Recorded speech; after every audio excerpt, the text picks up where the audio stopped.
What's going on? I'm Spencer Tillis. I'm Angela Santoro. I'm Trayvon Miles. And this is the Delmarva Sports Insider. Coming up in just a bit in today's episode. What a wild week of high school playoffs. And we had upsets that no one saw coming. Parkside's dream at a state title came to a crashing halt. And wait till you see the play that clinched it. And the Stephen Decatur girls lacrosse team looked to keep their perfect season alive while taking on the Hereford Bulls. Could they get the win to secure their spot in the state finals? Highlights coming up. And the defending champs fall. Salisbury women's lacrosse loses a heartbreaker in Seagull Stadium, a finish you do not want to miss. Well, 1 week left of spring sports. I mean, this season is so fast compared to winter and everything. I tell you what, we had a great run in, a lot of great teams, just so many wonderful performances. This last week, though, regional championship games. We had a couple teams competing in semifinals, a bunch of just great matchups. Yes, and one of those regional championship games happened just yesterday. Cambridge was hosting Colonel Richardson's baseball team, and the Colonels would strike first in the top of the third after Jared Bent lifts this one into center field for an RBI single. And then a couple batters later, they're going to add to that lead. Dylan Newport's going to go ahead and rope this one down the third base line for a 2 RBI single. CR would plate 5 runs in the inning, but here come the Vikings. Tyler Harding scores off the wild pitch. Harding, you might remember that name. His brother is pretty good at baseball as well. Yes. And then the very next batter is going to be Michael Richardson. He delivers a RBI base knock to left. All of a sudden, it's just a 3-run ball game, but the Colonels went nuts down the stretch of this thing. Caleb Johnson ropes a 2 RBI single here to help his team in the 6th as they ran away with it. Get this final 17-2. The thing was close. This is one of the weirdest games I feel like I've seen in a long time. I swear it was close. Everyone was kind of waiting for it. It seemed like it was all building. And then all of a sudden it was like Colonel woke up and was like, oh, that's right, we're like the best team on the base side. Yeah, and just smash them. And this isn't just some run-of-the-mill team. I mean, Cambridge is good. There's a reason they made it to the regional championship game. But this team right now, I mean, it is safe to say it is state championship or bust right now. I mean, they are trying to run the table, and they have the team to do it. They have the arms. They play defense. They can hit. This team can do everything. And I tell you what, 2 more wins, a chance to get that state title. It's going to be fun to see them down the stretch. It's definitely going to be fun to see them. And another team that we've had our eyes very close on has been Parkside, and they had their eye on being crowned the regional champions. But first, they'd have to get past Queen Anne's County in the 2A regional semifinals, guys.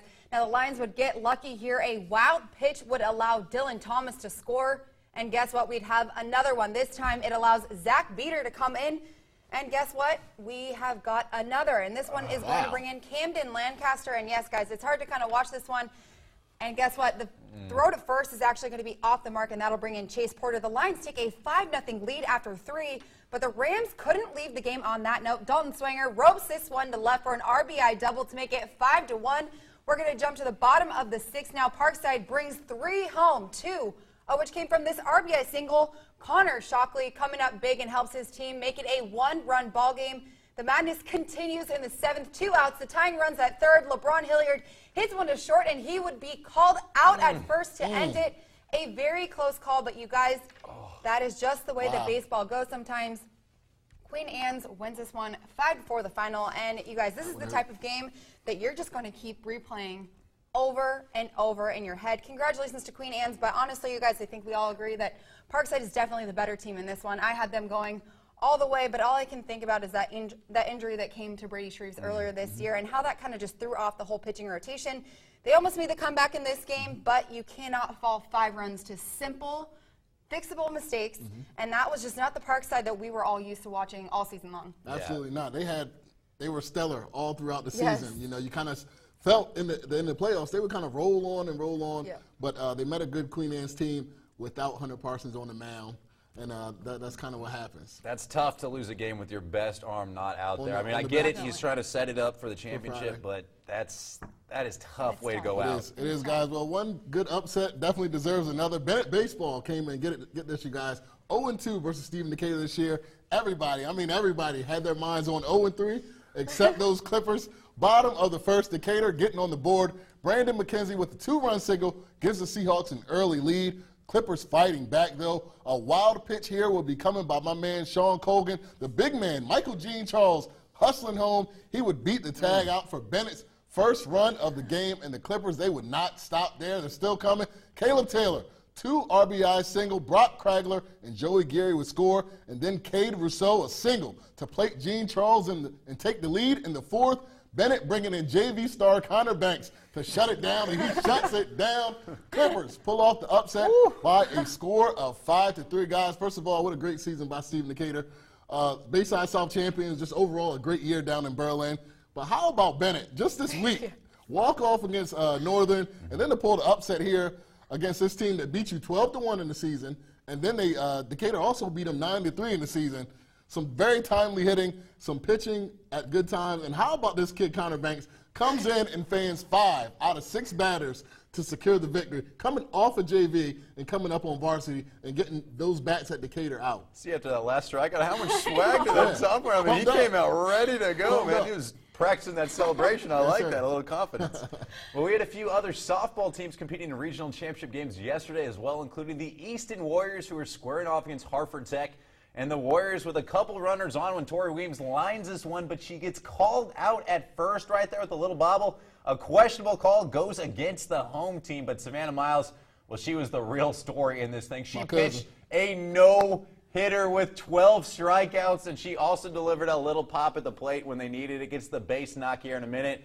Her team gave her 1 run. That would be all that she needed, as the Easton Warriors are moving on with a 1-0 win. And Colonel Richardson softball was taking on Mardella for the 4th time in 5 years in the regional championship. Friday, we're tied up at 1 here, but not for long.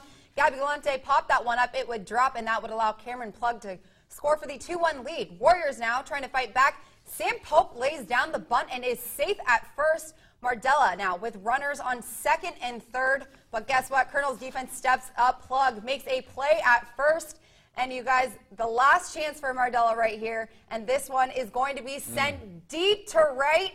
But check out Jana Turner making the catch to save the game. Nice. And the Colonels are your regional champions. CR takes it 2-1 the final. All right, guys, so let's see what we got. We got Colonel Richardson with two teams that are still alive right now. The boys will be traveling to McCurdy Field to take on the Rams of McDonough of Charles County. The Lady Colonels taking on the Sparrows Point Pointers.